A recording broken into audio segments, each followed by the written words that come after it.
नमस्कार श्रोते हो, तुम्ही ऐकत आहात भाग्यविधाता भाग 37. त्रिशाने कल्पना केली नव्हती त्यापेक्षा विश्वजित कितीतरी पटीने जास्त रोमॅन्टिक होता. विश्वजित तिला घेऊन आपल्या प्रायव्हेट फार्म हाऊसवर आला होता, जिथे त्याने खास डिनर डेट ऑर्गनाईज केली होती. त्याच्या बेडरूमला अटॅच भलं मोठं टेरेस होतं. मध्यभागी टेबल आणि खुर्ची, जागोजागी विखुरलेले रेड कलरचे बलून, सुगंधित कॅन्डल आणि त्यासोबत रोमॅन्टिक म्युझिक, ज्यामुळे वातावरण मादक झालं होतं. विश्वजितचं आपल्यावर प्रेम आहे याची आत्ता कुठे तिला खात्री पटली होती. आय लव्ह यू विश्वा, हे तू माझ्यासाठी केलं आहे. माझा विश्वास बसत नाही. त्रिशा त्याच्या मिठीत विसावली होती. आत्तापर्यंत तू विश्वजितची दुश्मनी पाहिली आहे. यापुढे माझं प्रेम पाहशील. फक्त सहन करण्याची ताकद ठेव. विश्वजितने रोमॅन्टिक अंदाजमध्ये तिचे केस ओढले व तिच्या गळ्यावर ओठ फिरवले. तशी ती नखशिखांत शहारली. यावेळी ती जे फील करत होती ती अनुभूती अगदी खास होती. ओ विश्वा, तुझ्या स्पर्शामध्ये जादू आहे. प्लीज मला स्वतःपासून दूर करू नको. त्रिशाचा आवाज जड झाला होता. इतकी घाई काय आहे? आपल्याजवळ संपूर्ण रात्र आहे. विश्वजितने तिच्या गालावर अलगद बोट फिरवलं आणि तिला तसंच उचलून घेतलं आणि खुर्चीवर बसवलं. You are looking hot, Vishwajit तिच्या डोळ्यात पाहत म्हणाला. ही पहिली वेळ होती जेव्हा त्रिशा लाजली होती. विश्वजितने तिची आवडती शॅम्पेन ओपन केली आणि 2 ग्लास भद्दे भरली. चिअर्स स्वीटहार्ट, विश्वजित टॉस करत म्हणाला. दोघेही शॅम्पेनचा आस्वाद घेत होते. सॉरी विश्वा, मी तुझ्याबद्दल गैरसमज केला, पण आता माझी खात्री पटली आहे की तू फक्त माझा आहे. यापुढे तू म्हणशील ते करायला मी तयार आहे. त्रिशा मनापासून बोलत होती. मला दिखावा करायला आवडत नाही. जे काही आहे ते मी स्पष्ट तोंडावर बोलून मोकळा होतो. म्हणून माझी इमेज खराब आहे. मी तुझ्यासोबत वाईट वागलो तेव्हा मी सर्वांसमोर कबूल केलं. पण आता मी खरंच तुझ्या प्रेमात पडलो आहे. ज्या दिवशी तू शेअर्स द्यायचं कबूल केलं तेव्हाच तुझ्या मनात माझ्याविषयी किती प्रेम आहे याची जाणीव मला झाली होती. तुझ्या मनात लालच असता तर तू कधीच शेअर्स दिले नसते. विश्वजितने सहज टेबलवर असलेले पेपर हातामध्ये घेतले व तिच्या समोर ठेवले. त्रिशा पैशाची भुकेली नाही. मला फक्त प्रेम हवं आहे आणि तेही तुझं प्रेम. तुझ्या स्पर्शासाठी मी आसुसली आहे, पण तू कधीच मला समजून घेण्याचा प्रयत्न केला नाही, म्हणून मी भरकटले होते. त्रिशाचे डोळे पाणवलेले होते. विश्वजितने तिचा हात पकडला आणि तिला आपल्या मांडीवर बसवलं. यावेळी दोघांचेही चेहरे अगदी जवळ होते. यापुढे मी कधीच तुला अंतर देणार नाही. प्रॉमिस. विश्वजितने तिच्या तळहातावर ओठ टेकवले. माझ्यासाठी आजचा दिवस खास आहे. मला हा दुरावा सहन होत नाही. प्लीज, मला तू हवा आहेस. त्रिशाने त्याच्या चेहऱ्यावरती ओठ फिरवायला सुरुवात केली. मी तुझाच आहे, पण त्याआधी तू जे प्रॉमिस केलं होतं ते पूर्ण कर. विश्वजितने तिला आठवण करून दिली आणि ती हसली. त्रिशाने पेपर्स हातामध्ये घेतले आणि त्यावर भरभर सह्या केल्या. विश्वजितची ओढ तिला स्वस्थ बसू देत नव्हती. आता तरी खुश ना? आजपासून शेअर्स आणि त्रिशा कायमचे तुझे झाले आहेत. त्रिशाने त्याच्या गळ्यामध्ये हात गुंफले. त्याआधी एक ड्रिंक माझ्यासाठी, त्यानंतर आपण सेलिब्रेट करूयात. विश्वजितने तिच्या समोर ग्लास धरला. तिने तो एका दमात संपवला. विश्वजितने तिच्या कमरेत हात घातला व तिला दोन्ही हातावर उचलून घेतलं आणि तिला बेडवरती झोपवलं. विश्वजितची नजर तिला बेचैन करत होती. त्याने स्वतःच्या शरीरावरचा जॅकेट आणि टी शर्ट काढून बाजूला फेकला.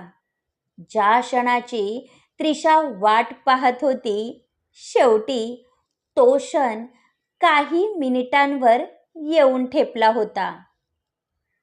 विश्वजित तिच्या जवळ आला आणि अलगद तिच्या गालावरून हात फिरवला. यावेळी त्याच्या चेहऱ्यावर गूढ हास्य होतं. आरोहीला जाग आली तेव्हा ती बेडवर झोपली होती. पण जितकं तिला आठवत होतं, रात्री ती जमिनीवर झोपली होती. मग आपण बेडवर कसे काय आलो हेच तिला समजत नव्हतं. विश्वजितने तर आपल्याला, तिच्या मनात विचार आला, पण तो रात्रभर त्रिशासोबत होता. मग हे कसं शक्य आहे? त्याचा विचार येताच तिचं मन दुःखाच्या खाईमध्ये लोटलं गेलं. तिने आपले डोळे पुसले आणि फ्रेश होण्यासाठी बाथरूममध्ये गेली. आज जयाला नवीन फ्लॅट भेटणार होता, म्हणून तिने आरोहीला बोलावले होते. आरोही तयार होऊन खाली आली. त्यावेळी रीटा, अमृता, अभिजित, जान्हवी आणि सिद्धार्थ डायनिंग टेबलवर बसले होते.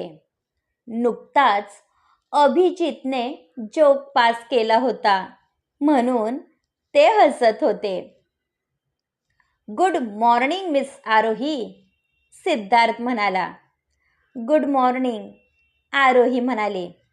घड्याळात पहा, किती वाजले आहे? तुझी ही झोपेतून उठण्याची वेळ आहे? तो विसरत आहे की तू या घरामध्ये काम करणारी सर्वंट आहे.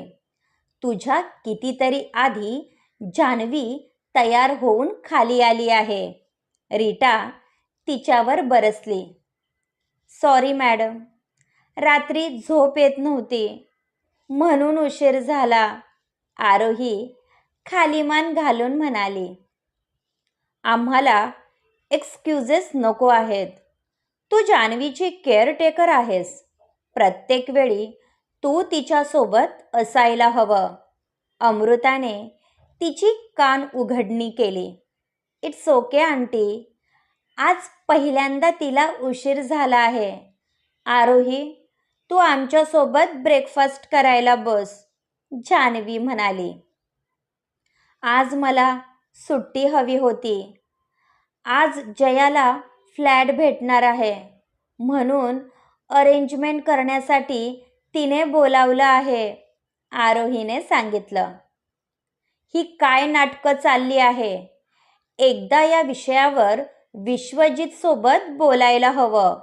हिचं नेहमीचं झालं आहे, रीटा म्हणाली. तसा विश्वजित जिममधून आला. बरं झालं विश्वा, तू आलास. या आरोहीची लक्षणे काही ठीक दिसत नाही. तिला नेहमी बाहेर जाण्याचा बहाणा हवा असतो. अशाने जान्हवीवर दुर्लक्ष होत आहे. तिला एकदा समजावून सांग, नाहीतर तिच्या जागी नवीन मुलगी अपॉइंट कर, अमृता म्हणाली. हे मी काय ऐकत आहे मिस आरोही? तुम्हाला स्वतःच्या जबाबदारीची जाणीव नसेल तर आमच्याजवळ बरेच ऑप्शन आहे. तुम्हाला अपॉइंट करतेवेळी रूल्स समजावून सांगितले होते ना. तुमच्याकडून ही अपेक्षा नव्हती, विश्वजित रागात म्हणाला, ज्याचं आरोहीला वाईट वाटलं. पण अमृता आणि रीटा मनातून सुखावल्या होत्या. प्लीज भाई, एक दिवसाने काहीही फरक पडत नाही. मी मॅनेज करेल, जान्हवी म्हणाली. तूच तिला डोक्यावर चढवलं आहे म्हणून ती केअरलेस झाली आहे. आज शेवटचं. यानंतर आम्हाला विचारल्याशिवाय घराबाहेर पाऊल ठेवायचं नाही, समजलं? विश्वजित रागात म्हणाला. त्रिशाने त्याचं बोलणं ऐकलं होतं. आता तिची खात्री पटली होती की विश्वजित आणि आरोहीमध्ये काहीही नाही. गुड मॉर्निंग जान, त्रिशाने सर्वांसमोर त्याला मिठी मारली व त्याच्या गालावर ओठ टेकवले. झोप झाली स्वीटी, विश्वजित अगदी प्रेमाने म्हणाला. कालची रात्र मी कधीच विसरणार नाही. आज आपण सोबत ऑफिसमध्ये जाणार आहोत, तेवढीच तुला हेल्प होईल, त्रिशा काहीशी लाजत म्हणाली आणि निघून गेली. अभिजित, सिद्धार्थ आणि जान्हवी तर निशब्द झाले होते. मी येते जान्हवी, आरोहीने डोळे पुसले आणि काहीही न खाता बाहेर निघून गेली. समशेरा तिची वाटच पाहत होता. तिला पाहून त्याने गाडीचा दरवाजा ओपन केला. मी टॅक्सीने जाईल. आरोहीच्या चेहऱ्यावरून तो समजून गेला होता की नक्कीच काहीतरी झाले आहे. आपल्याला बरीच शॉपिंग करायची आहे म्हणून जयाने मला पण बोलावलं आहे. आपण सोबतच गेलो असतो, समशेरा म्हणाला. सॉरी समशेरा भाई, पण या गाडीमध्ये बसण्याची माझी पात्रता नाही. तुमच्या सरांना समजलं तर तुमच्यावर चिडतील. प्लीज मला समजून घ्या. आरोही गेटच्या बाहेर जाण्यासाठी निघाली. विश्वजित बाल्कनीत उभा राहून तिलाच पाहत होता. आज जे काही झालं त्याचे विश्वजितला मनापासून वाईट वाटत होतं, पण त्याचा नाईलाज होता. विश्वजितला सिम्प्लिसिटी आवडत होती म्हणून त्रिशाने सिंपल चुडीदार वेअर केला होता. कपाळावर टिकली, हातामध्ये बांगड्या आणि मोकळे सोडलेले केस. विश्वजितला इम्प्रेस करण्याची ती एकही संधी सोडणार नव्हती. ती तयार होऊन बाहेर आली तर समोर सिद्धार्थ उभा होता. त्याला पाहून काही वेळासाठी त्रिशा दचकली. Wow, you look nice. Vishwajit भाई तुझ्यावर फुलटू फिदा आहे. अशी काय जादू केली आहेस तू? सिद्धार्थने विचारले. स्वतःच्या कामाशी काम ठेवायचं. आमच्यामध्ये येण्याचा प्रयत्न केला तर लक्षात ठेव. त्याचे इंटेन्शन त्रिशाला ठीक वाटत नव्हते. मी तुझ्यासाठी तर आलो आहे, विसरली वाटतं, सिद्धार्थ म्हणाला. तशी ती घाबरली. लिसन सिद्धार्थ, त्या दिवशी तूच म्हणाला होता की आपल्यामध्ये तसं काहीही नाही. मग तुझा काय प्रॉब्लेम आहे? आत्ता कुठे माझ्या लाईफमध्ये हॅप्पीनेस आला आहे? प्लीज माझी लाईफ स्पॉईल करण्याचा प्रयत्न करू नको, त्रिशा म्हणाली. माझा अजूनही तुझ्यावर ट्रस्ट नाही. मी विश्वजित भाईचा मनापासून आदर करतो, म्हणून तुझ्यासारख्या मुलीने त्यांच्या लाईफमध्ये आलेलं मला आवडणार नाही, सिद्धार्थ म्हणाला. तोंड सांभाळून बोल. माझ्यासारखी मुलगी म्हणजे? तुला नक्की काय म्हणायचं आहे? मी फक्त एकदा चूक केली होती. त्याला कारणीभूत विश्वजित होता. त्याने वेळीच माझा स्वीकार केला असता तर मी कधीच तुझ्यापर्यंत आले नसते आणि चुकूनही मला ब्लॅकमेल करण्याचा प्रयत्न केला तर मी विश्वजितला खरं काय ते सांगून टाकेल. त्याचं माझ्यावर इतकं प्रेम आहे की तो नक्कीच मला समजून घेईल. त्रिशाने त्याच्यासमोर चुटकी वाजवली आणि निघून गेली. हे ऐकून काही काळासाठी सिद्धार्थ विचारात पडला होता.